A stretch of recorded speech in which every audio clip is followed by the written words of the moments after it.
हाँ दोस्तों नमस्कार। आज हम बात करेंगे जो एलएलबी कोर्स होता है उसके बारे में। अक्सर लोग जो भी एलएलबी करना चाहते हैं उनको इसकी जानकारी नहीं होती, बहुत कन्फ्यूजन बना होता है। उसके बारे में बात करेंगे कि मतलब जो एलएलबी कोर्स होता है वो कितने साल का होता है, कितने टाइम का होता है और कितने तरीके का होता है। जो एलएलबी होती है वो दो तरीके की होती है, एक 3 साल की, दूसरी 5 साल की। 3 साल की होती है वो ग्रेजुएशन के बाद होती है, यानी मतलब कि आप कोई भी इंटरमीडिएट करने के बाद आप बी करते हैं, बीएससी करते हैं या बीटेक बीकॉम, कोई भी चीज़ करने के बाद आप नॉर्मल ग्रेजुएशन कर लेते हैं। उसके बाद जो एलएलबी में यदि एडमिशन लेना चाहते हैं तो उसका टाइम लिमिट मतलब 3 ईयर होता है, मतलब आप 3 साल का एलएलबी करेंगे। और यदि आप इंटर बाद में एलएलबी करना चाहते हैं तो उसको तो आदमी को उसको 5 साल एलएलबी करना पड़ता है, यानी कि उसमें ग्रेजुएशन प्लस होता है, उसको बी एलएलबी भी बोलते हैं। या तो फिर उसको हम इंटर बाद जो बी एलएलबी करते हैं उसको ऑनर एलएलबी भी बोलते हैं।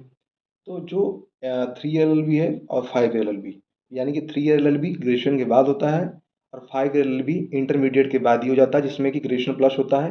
बस 3 एल एल बी ये करने का फ़ायदा एक ये होता है कि यदि आप ग्रेजुएशन बाद कोई फॉर्म भरना चाहते हैं, बीच में कोई ग्रेजुएशन आफ्टर ग्रेजुएशन कोई फॉर्म डालना चाहते हैं, तो आपको ग्रेजुएशन डिग्री मिल जाती है तो फॉर्म डाल सकते हैं। लेकिन 5 एल एल बी में क्या होता है कि जब तक आपको पूरी 5 साल की मतलब डिग्री नहीं मिल जाएगी, तो आप कोई बीच में ग्रेजुएशन के आधार कोई फॉर्म और नहीं डाल सकते। लेकिन आजकल ज़्यादातर यदि आप लॉ के फील्ड में आना चाहते हैं, खास करके जेओ के लिए या एपीओ के लिए, तो वहाँ पे खास के आजकल खास के जो सीबीएसई बोर्ड है या आईसीएसई बोर्ड के लड़के लड़कियाँ हैं, वो ज़्यादातर 5 ईयर ही पसंद करते हैं। क्योंकि मतलब एक उसमें यदि आप एक एम है कि नहीं हमको मतलब सिर्फ जेओ में या लॉ के फील्ड में ही जाना है, तो 5 ईयर भी ज़्यादा बेटर ऑप्शन है। यदि ग्रेजुएशन के बाद आप कुछ करना चाहते हैं, यूपीएससी या यानी कोई भी वनडे एग्जाम तैयारी करना, जैसे सीजीएल वगैरह हुआ, तो उसके लिए ठीक है कि आप ग्रेजुएशन कर लीजिए, फिर उसके बाद एलएलबी करिए। तो जो 3 एल एल बी होता है उसकी फ़ीस हमेशा 5 एल एल बी की अपेक्षा कम होती है। जो 5 एल एल बी फ़ीस होती है यानी ऑनर एलएलबी की, उसकी फ़ीस ज़्यादा होती है। जैसे एग्जांपल बता देता हूँ कि आप प्राइवेट में, प्राइवेट का एग्जांपल दे रहा हूँ, अभी लखनऊ में एक सिटी ला कॉलेज है, चाहे बीबीडी यूनिवर्सिटी है, प्राइवेट यूनिवर्सिटी है। तो वहाँ पे जो सिटी ला कॉलेज है, वहाँ पे जो 5 एल एल बी की फ़ीस है वो आपका मैक्सिमम 26,500 से 27,000 पर सेमेस्टर है। यदि दोनों सेमेस्टर मिला दिया लगभग 60,000 रुपये सालाना पड़ता है। और वहीं अगर हम 3 एल एल बी की वहीं की फ़ीस बात करें तो वो लगभग 16,500 पर सेमेस्टर है। और दोनों ईयर की बात करें तो वही 30 से 35,000 पड़ता है। यानी कि मतलब लगभग जस्ट दूना 5 एल एल बी की फ़ीस लगभग जो भी नॉर्मल प्राइवेट कॉलेजेस हैं या प्राइवेट यूनिवर्सिटी उसमें पड़ती है। तो एक और चीज़ है कि लोग अब ये होता है कि लोग पता नहीं होता है कि 3 एल एल बी ज़्यादा कहाँ है, 5 एल एल बी ज़्यादा कहाँ है, नहीं पता तो लोग परेशान होते हैं। तो जो मैक्सिमम पुराने गवर्नमेंट कॉलेजेस हैं, ये आप जान लीजिए, जो पुराने गवर्नमेंट कॉलेज जो भी सेंट्रल, जो भी मतलब कोई यूनिवर्सिटी, चाहे सेंट्रल यूनिवर्सिटी हो या स्टेट यूनिवर्सिटी हो, उससे रिलेटेड जो गवर्नमेंट कॉलेज होते हैं, वहाँ पे जो पुराने गवर्नमेंट कॉलेज है मैक्सिमम आपको वहाँ पे 3 ईयर एलएलबी ही मिलेंगी गवर्नमेंट कॉलेज में। वहाँ 5 एलएलबी आपको नहीं मिलेगा।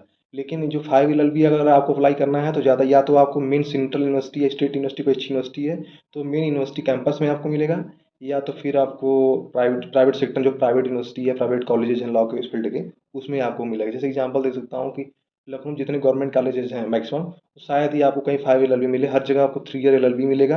यदि 5 एलएलबी में एडमिशन लेना चाहते हैं तो मेन जैसे बीएचयू हो गया, इलाहाबाद हो गया, और फिर डीयू हो गया, और यहाँ लखनऊ यूनिवर्सिटी हुआ, तो मेन कैंपस यहाँ पे एलएलबी है 5 एलएलबी, लेकिन 3 एलएलबी आपको गवर्नमेंट कॉलेज में नहीं मिलेगा।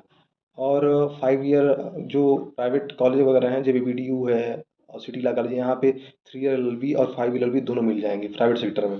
लेकिन गवर्नमेंट कॉलेज में आपको सिर्फ 3 ईयर एलएलबी ही मिलेगा।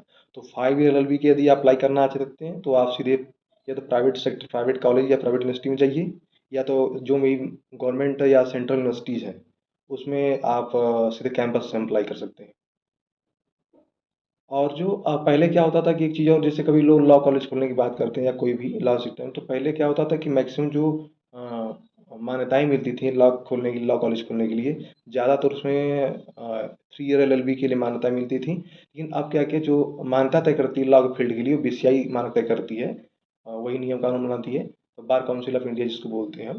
तो लेकिन अब क्या है कि जो भी लॉ कॉलेज की अप्लाई करते हैं मैक्सिमम, तो उसमें आपको 5 ईयर एलएलबी की ज़्यादा, मतलब क्या है कि अब पहले अपेक्षा 5 ईयर एलएलबी कोर्स के लिए अब लोगों का इंटरेस्ट ज़्यादा बढ़ा है, इसकी मतलब ज़्यादा मांग है। और ख़ास के लिए यदि कोई मतलब स्पेशली मतलब लॉ की फील्ड में जाना चाहता है, और जो भी मैक्सिमम सीबीएसई या एसएससी बोर्ड के लड़के बच्चे हैं, और तो अब 5 ईयर एलएलबी की ज़्यादा मान्यताएं मिलती हैं और 3 एलएलबी अब बीसीसीआई ने थोड़ा कम कर दिया है देना मान्यता। तो यदि आप एलएलबी करना चाहते हैं तो इस प्रकार कर सकते हैं। और भी कोई जानकारी चाहिए तो कमेंट सेक्शन में बता सकते हैं। जय हिंद, जय भारत।